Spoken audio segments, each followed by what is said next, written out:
Hi guys, welcome to social post. నేను మీ Chanakya. Guys, ఇష్టము, ప్రేమ రెండు ఒకటే అనుకొని మనం చాలా వరకు ఇష్టంగా ఉన్న వాళ్ళని పెళ్లి చేసుకొని తర్వాత ప్రేమ లేదే అని చెప్పేసి మరి ఆ లైఫ్‌ని కూడా కంప్లీట్‌గా బర్బాద్ చేసుకుంటాం ఫ్రాంక్‌గా చెప్పాలనుకుంటే. మరి ఇలాంటిది ఇష్టానికి, ప్రేమకు ఉన్న డిఫరెన్స్ ఏంటో ఈ వీడియో ద్వారా మనకైతే తెలియజేయబోతున్నారు. ఆయన ఎవరో కాదు, emotional intelligence expert, relationship coach అయిన గణేష్ మండాటి గారు. మరి ఆయనతో మాట్లాడదాం. Hi sir. హాయ్. నమస్తే. నమస్తే సార్. ఇష్టం, ప్రేమ హ్మ్. 2 మనం ఒకటే అనుకోని చాలామంది కూడా హ్మ్. ఏంటంటే జస్ట్ ఫర్ ఎగ్జాంపుల్ హ్మ్. హ్మ్. నేను కాలేజ్‌లో ఒక అమ్మాయిని ఇష్టపడ్డాను. మరి ఆ అమ్మాయిని ప్రేమించి పెళ్లి చేసుకున్న తర్వాత ప్రేమ ఉండదు అందులో. హ్మ్. ఇష్టపడి పెళ్లి చేసుకున్న తర్వాత ప్రేమ అనేది మిస్ అవుతది. కానీ అక్కడ డిఫరెన్స్ అయితే వస్తూ ఉంటదనమాట.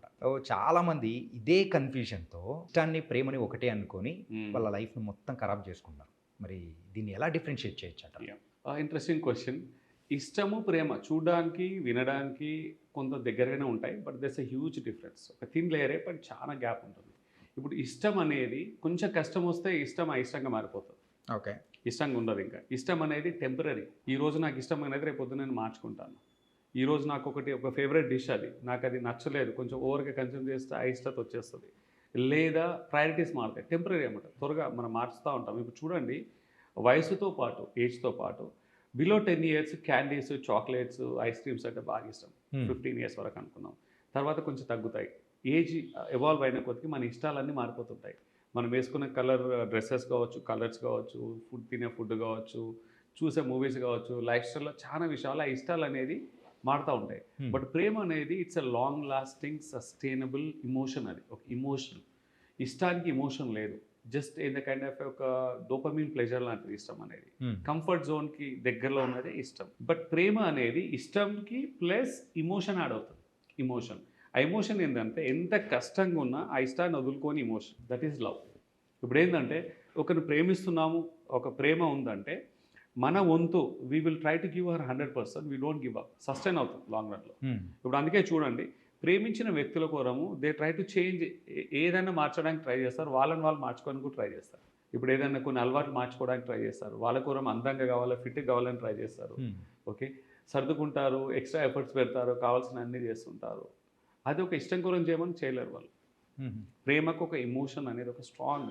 Love it self is an emotion. ఒక ఫీలింగ్ అనమాట. లవ్ అనేది దానికి ఒక డెఫినేషన్ ఇవ్వమంటే, ప్రేమకు డెఫినేషన్ ఇవ్వమంటే ఎవ్వరు ఇవ్వలేరు. హ్మ్. ఇష్టానికి డెఫినేషన్ ఇవ్వమంటే కొంతవరకు ఎక్స్‌ప్లెయిన్ చేయొచ్చు. ఇలా ఉంటే ఇష్టం ఉంటది. కంఫర్ట్ జోన్ పెట్టి మనం చెప్తాం కంఫర్ట్ జోన్‌లో. నాకు కొంచెం స్వీట్ అంటే ఇష్టము, లేకపోతే ఇలా ఫ్లేవర్స్ ఉంటే చాలా ఇష్టము. హ్మ్. లేదంటే నాకు పర్టిక్యులర్ ఆ ప్లేస్ అంటే ఇష్టం because I like the snow లేకుంటే గ్రీనరీ అది ఇది. ఇష్టానికి we can add some traits. But ప్రేమ గుడ్డిది అంటాం కదా! Hmm. So love is blind అంటాం. సో లవ్ అనేది it is not to hurt anybody's emotion. ప్రతి ఒక్కరికి ప్రేమ అనేది ఉంటుంది. ఆ ప్రేమ అనే ఎమోషన్‌కి ఒక క్లియర్ కట్ డెఫినేషన్ అనేది ఉండదు. ప్రతి ఒక్కరి మనసులో వాళ్ళు ఆ ప్రేమకి ఇచ్చుకునే డెఫినేషన్, ఏమంటారు, మీనింగ్ అనేది వేరుగానే ఉంటుంది. హ్మ్. అండ్ ఆ ప్రేమ కోరం they do anything for the long run. అంటే ఒక పర్పస్‌ఫుల్‌గా బ్రతకడానికి, ఎక్స్‌ట్రా ఎఫర్ట్స్ పెట్టడానికి, ఏదైనా చేయడానికి, ముందుకెళ్ళడానికి లాంగ్ లాస్టింగ్ ఉంటుంది. అంతే difference. So as far as we have that love, we will do enjoy చేస్తూ వెళ్తాం ముందుకి. సో ప్రేమలో కూడా ఇష్టం కావాలి. That's a subset. ఇష్టం అనేది ప్రేమలో ఒక సబ్సెట్. ప్రేమ అనేది ఒక సూపర్ సెట్ అనుకోవచ్చు. ఒకవేళ ఇష్టాన్ని మనము ఆ! ఆ ఇష్టపడిన దాన్ని ప్రేమించొచ్చా? చేయొచ్చు. డెఫినెట్‌లీ ఉంటుంది. అక్కడేంటంటే ఎమోషన్ యాడ్ అవ్వాలి. ఇప్పుడు ఎగ్జాంపుల్, హ్మ్. ఒకరంటే నాకు చాలా ఇష్టం. ఒక హ్మ్. ఫ్రెండ్ ఉన్నారు. చాలా బాగా మాట్లాడతారు. చాలా బాగుంటారు. హ్యాండ్సమ్‌గా ఉంటాడు. ఒక అమ్మాయి అనుకుంటది. అబ్బాయి అంటే చాలా ఇష్టం, హ్యాండ్సమ్‌గా ఉంటాడు. ఇష్టం అంటది. హ్మ్. బట్ పెళ్లి చేసుకోవడం అంటే నో, ఎక్కడో నాకు కనెక్ట్ అవ్వట్లేదు. స్పార్క్ ఉంటది కదా! యాహ్! ఎమోషన్. ఆ ఎమోషన్ లేకుండా ప్రేమించలేరు. హుహు. లైఫ్ పార్ట్నర్ కాలేడు. ఒక ఫ్రెండ్ అవ్వచ్చు. ఒక అడ్మైరబుల్ పర్సన్ కావచ్చు. బట్ ఒక లైఫ్ పార్ట్నర్ అవ్వాలంటే they should be an emotion. ఆ ఎమోషన్ లేకపోతే కష్టం. సో ఇష్టానికి ప్రేమ అనే ఎమోషన్ యాడ్ అవుతే పెళ్లి చేసుకోవచ్చు. హ్మ్. బట్ ఓన్లీ ఇష్టంతో అలా అంటే ఇప్పుడు చాలా ఉంటాయి సొసైటీలో. చాలా మంది ఎన్నో ఇష్టాలు ఉంటాయి. ఇప్పుడు ఎగ్జాంపుల్, చాలా మందికి పెట్స్ అంటే ఇష్టం. ఆ! కొంతమందికి కుక్క పిల్ల అంటే చాలా ఇష్టం. బట్ అదే తీసుకొచ్చి వాళ్ళకి అలవాటు లేని వాళ్ళ ఇంట్లో రూమ్‌లో ఏసేయండి. ఒక 2 డేస్ ఏయండి.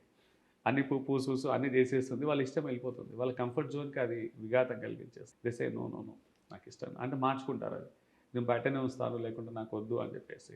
ఏదైనా సరే అదే వాళ్ళ కంఫర్ట్ జోన్‌లోకి ఎంటర్ అయినప్పుడు ఇష్టం అయిష్టంగా మారుతాయి ఇంతకుముందు అనుకున్నట్టు. హ్మ్. ప్రేమ అలా కాదు, ఎమోషన్ ఉంటుంది. అప్పుడు ఏందంటే ఆ ఎమోషన్ ద్వారా ఏదైనా దే యాక్సెప్ట్ ఇట్. ఇక్కడ యాక్సెప్టెన్స్ లెవెల్ ఉండదు, ఇక్కడ యాక్సెప్టెన్స్ లెవెల్ ఉంటుంది. అంటే ఒక లిమిట్ దాటి ఉంటుంది యాక్సెప్టెన్స్ లెవెల్స్. ఇప్పుడు అదే ఒక ప్రేమించి పెళ్లి చేసుకున్న అబ్బాయిని కానీ అమ్మాయిని కానీ వాళ్ళు ఇబ్బంది పెట్టినా కొంచెం దే టాలరేట్ ఇట్, ప్రేమగా టాలరేట్ చేస్తారు, మార్చుకుంటారు, ఎఫర్ట్స్ పెడతారు. So it continues. అఫ్కోర్స్ ఈ మధ్యలో ఇప్పుడు మోడర్న్ లైఫ్లో ఇప్పుడున్న చాయిసెస్లో సోషల్ మీడియాలో డిజిటల్ వల్ల ఆ పేషెన్స్ లెవెల్ కానీ టాలరెన్స్ యాక్సెప్టబిలిటీ అనేది తగ్గుతూ ఉంది, స్లోగా తగ్గుతూ ఉంది appetite, but still it carries. కానీ ఇప్పుడు ఫర్ ఎగ్జాంపుల్ కాలేజ్ డేస్లో మనం ఒక అమ్మాయిని చూసి ఇష్టపడతాము. సో ఆ అమ్మాయి మీద ఉన్నది మనకి ఇష్టమా ప్రేమ అని తెలుసుకోవడం ఎలా సార్? ఇది ఎవరికి వాళ్ళు అంటే ఇట్స్ ఓన్ ఫీలింగ్, ఎవరి ఫీలింగ్ వాళ్ళది. ఇప్పుడు ఎగ్జాంపుల్ ప్రేమ ఒకటి, ఆ ప్రేమతో పాటు వచ్చే బ్యాగేజ్ని కూడా నేను మోయగలిగితే అది నిజమైన ప్రేమ. ఇప్పుడు ఎగ్జాంపుల్లో ఇప్పుడు ఇష్టపడి పెళ్లి చేసుకుంటారు ప్రేమించి, వాళ్ళు ఫ్యూచర్లో ఎలాంటి ఒడిదుడులన్నా ఏదన్నా సంథింగ్ కాన్ఫ్లిక్ట్ ఆఫ్ ఇంట్రెస్ట్ పక్కన పెట్టండి, ఏదన్నా డిఫరెన్స్ ఆఫ్ ఒపీనియన్స్ వచ్చినా, వాళ్ళు రెస్పాన్సిబిలిటీ సరిగా మోయలేకున్నా, అప్పుడప్పుడు కొంచెం ఏదన్నా మనకు స్ట్రెస్ఫుల్ సిచ్యువేషన్స్ క్రియేట్ అయినా కానీ ఓపికతో ప్రేమగా వాళ్ళని యాక్సెప్ట్ చేస్తా, వాళ్ళని వాళ్ళలాగానే చాలా వరకు ఏం చేస్తారు, ప్రేమలో ఉన్నప్పుడు వాళ్ళ యాక్చువల్గా ట్రేట్స్ బయటకు తెలియవు, ఒకళ్ళు ఉన్నా కనపడవు, వాళ్ళు ఎలా ఉన్నా అలాగే ఆ ముందు నుంచి ఉంటాయి, వాళ్ళకి కనపడదు, వాళ్ళకి కావాల్సింది ఓన్లీ అవే చూస్తారు. ఇప్పుడు you know our where we focus our energy flows. ప్రేమించేటప్పుడు ఓన్లీ పాజిటివ్స్ మీదనే పోతుంది దృష్టి, వాళ్ళకున్న నెగిటివ్స్ కనపడవు. అలాగని వాళ్ళు దాచేసిరని కాదు, కొంతమంది దాస్తున్నారు, అది పక్కన పెట్టండి. వాళ్ళ నెగిటివ్స్ లాస్ ఏం కనపడవు ప్రేమించేటప్పుడు. ప్రేమించి పెళ్లి చేసుకున్న తర్వాత ఒక్కొక్కటి బయటపడుతుంది, అప్పుడు రియాలిటీ అనేది అప్పుడు వాళ్ళ ముందుకు వస్తుంది. ఈవెన్ పెళ్లికి ముందు కూడా ఒక్కొక్కసారి రియాలిటీ వచ్చేస్తుంది, తెలుస్తుంది వాళ్ళ స్వభావం ఏంటి, నేచర్ ఏంటి అనేది.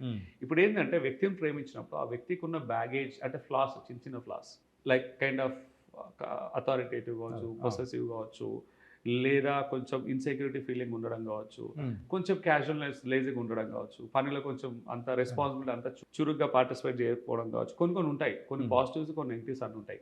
ఈ ప్రేమతో వచ్చిన బ్యాగేజ్ని మనం యాక్సెప్ట్ చేయగలిగితే పెళ్లి చేసుకోవాలి, లేకపోతే చేసుకోకూడదు.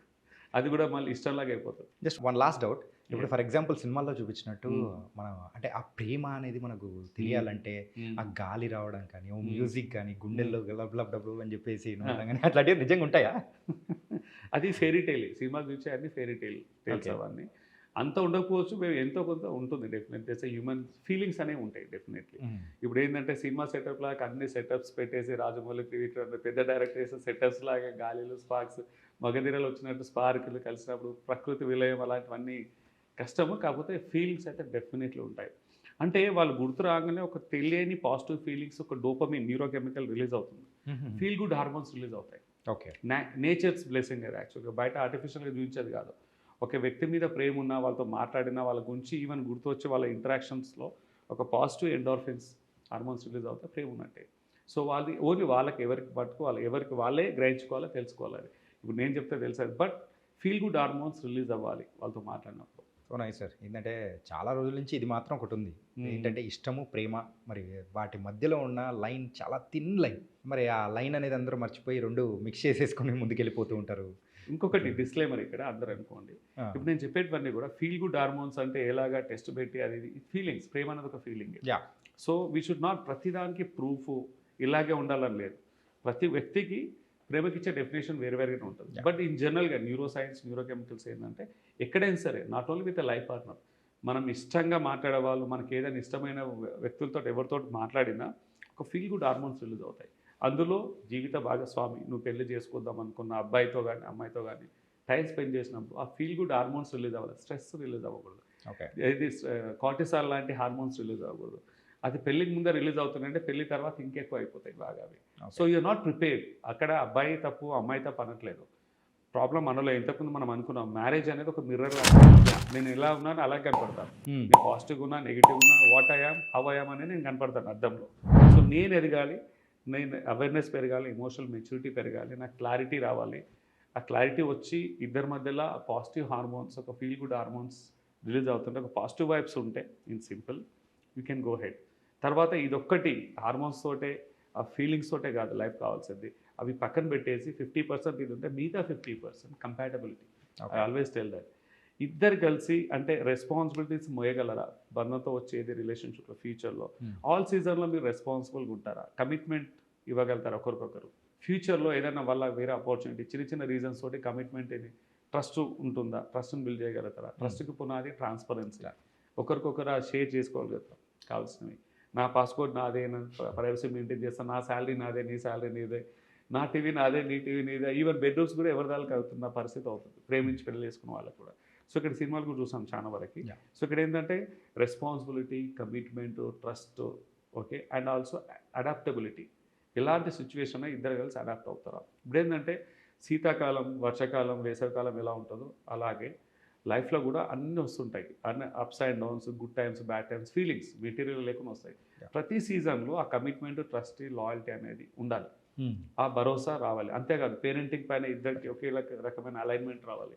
పెళ్లి తర్వాత పేరెంటింగ్ మీద ఏంటి, కెరీర్ అలైన్మెంట్ ఏంటి, ఇద్దరు కలిసి కెరీర్లో వాట్ ఈస్ దేర్, ఇద్దరు జాబ్ చేసుకోవడానికి ఒకరికొకరు సపోర్ట్ చేసుకుంటారు. ఒకరికి ఇష్టం ఉంది, ఓకే ఇప్పుడు పెళ్లి కోసం నేను ఓకే చెప్తాను, పెళ్లి తర్వాత నువ్వు జాబ్ చేయవద్దు నేనే చేస్తాను, లేకుంటే ఈ రెస్పాన్సిబిలిటీ నేను తీసుకోను, that is gender based role, నువ్వే చెయ్యి. అలా కాకుండా వీటన్నిటి మీద క్లారిటీ, అలైన్మెంట్ అనేది చాలా important. Including finances, one of the important and sensitive thing. డబ్బులు, హౌ యూ ట్రీట్ మనీ, ఇద్దరి మధ్యలో డబ్బులను ఎలా ట్రీట్ చేస్తారు, కలిసి స్పెండ్ చేస్తారు, కామన్ గోల్ ఉంటుంది, ఎవరి గోల్ వాళ్ళకుంటే ఒకరు బ్యాంక్రప్ట్ అయిపోతారు అనేది స్పెండింగ్తో, డిఫాల్ట్ అయిపోతారు, అని బిల్స్ అన్ని ఈఎంఐస్ అని పెరిగిపోతాయి, ఇంకొకరు సపోర్ట్ చేయరు, అప్పుడు బ్రేకప్స్ కూడా అవుతున్నాయి. ఇక్కడ ఏంటంటే financial alignment, compatible, long term goals, financial freedom కావాల్సింది, పేరెంటింగ్, ఇంతకుముందు చెప్పుకున్నాం, అన్నిటి మీద కూడా ఇవన్నీ ప్రేమకు పునాది. ఇవి లేకుండా ప్రేమ నిలవదు. ఎంత గట్టి ప్రేమ అయినా సరే ఈ పునాది, ఫౌండేషన్ ఇది లేకుండా, అలైన్మెంట్, కంపాటబిలిటీ లేకుండా ప్రేమ నిలవదు. టెంపరీగా ఉంటుందేమో, ఒక 6 monthsలో ఫేడ్ అయ్యి తగ్గిపోతుంది. ప్రేమ కాస్త ద్వేషంగా మారుతుంది, దాని తర్వాత బ్రేకప్స్, గొడవలు, వీటన్నిటికీ దారి తీస్తుంది. Okay, it was nice and thank you so much sir. Welcome.